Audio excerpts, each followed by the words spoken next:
Nita Mishra, Principal, BSR Government Arts College, Alwar.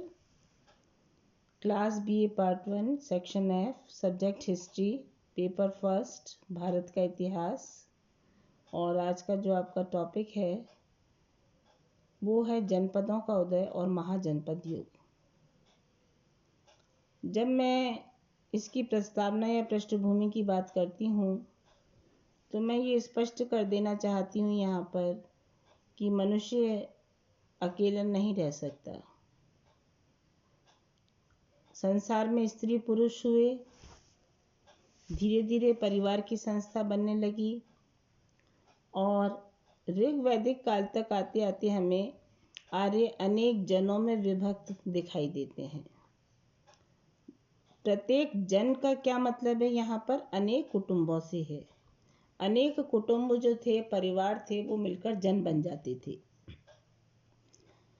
अब ये जन ऐसा नहीं था कि भौगोलिक दृष्टि से इनका आधार था कोई, ये एक स्थान से दूसरे स्थान पर भी आते जाते रहते थे, चेंजेस इनमें होते रहते थे। लेकिन उत्तर वैदिक काल तक आते आते ऋग्वैदिक कालीन स्थिति नहीं रही और राजनीतिक जीवन में विशेषकर हमें बहुत महत्वपूर्ण परिवर्तन नजर आए। अब क्या हुआ बच्चों कि विभिन्न जो भौगोलिक क्षेत्र थे उन भिन्न भिन्न क्षेत्रों के जनों में बसे हुए जनपद कहलाने लगे। यानी उनका एक भौगोलिक आकार सीमित हो गया कि इस पर्टिकुलर एरिया के लोग इस जनपद के कहलाएंगे।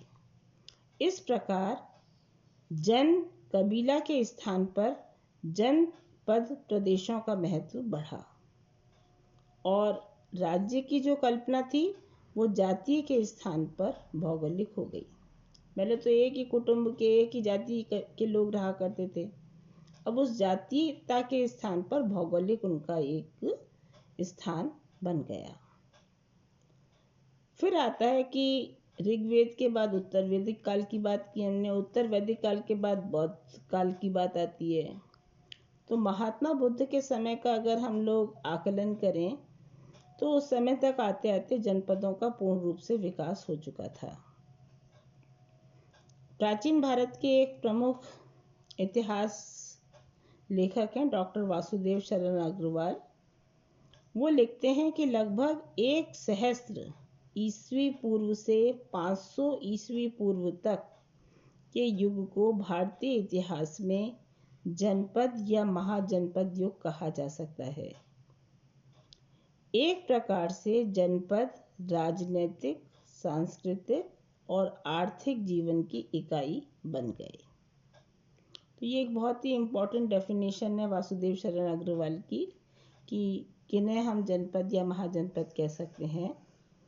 अब आता है इसी में एक महत्वपूर्ण बिंदु कि इस युग को जानने के प्रमुख साधन कौन से थे, कि जनपद और महाजनपदों का उल्लेख हमें कहाँ पढ़ने को मिलता है। तो इसका उल्लेख हमको प्रारंभिक बौद्ध जैन धर्म में मिलता है, उत्तर वैदिक कालीन साहित्य में मिलता है, पुराणों में मिलता है, रामायण में मिलता है, महाभारत में मिलता है। इन सब ग्रंथों में हमको जनपदों और महाजनपदों का उल्लेख मिलता है।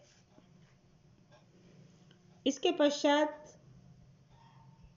विद्यार्थियों में आपको ये बताना चाहूँगी कि जनपदों की स्थापना के साथ साथ इनमें भू क्षेत्र के लिए संघर्षों की शुरुआत हुई।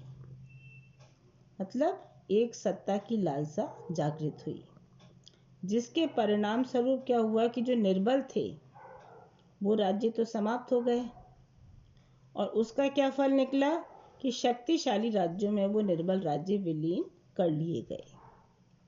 अधिक शक्ति संपन्न और भौगोलिक दृष्टि से अधिक विस्तृत राज्यों को महाजनपदों की संज्ञा दी गई।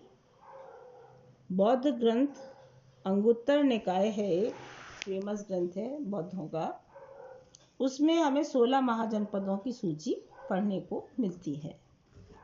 तो उपलब्ध प्रमाणों के आधार पर महाजनपद काल का यदि हम काल निर्धारण करें तो 8वीं 7वीं शताब्दी ईसा पूर्व से लेकर 6ठी शताब्दी ईसा पूर्व के पूर्वार्ध तक हम इसका समय मान सकते हैं। अब आता है कि वो 16 महाजनपद जो अंगुत्तर निकाय में बताए गए हैं, उसके आधार पर कौन से 16 महाजनपद जो थे वो उभर कर हमारे सामने आए।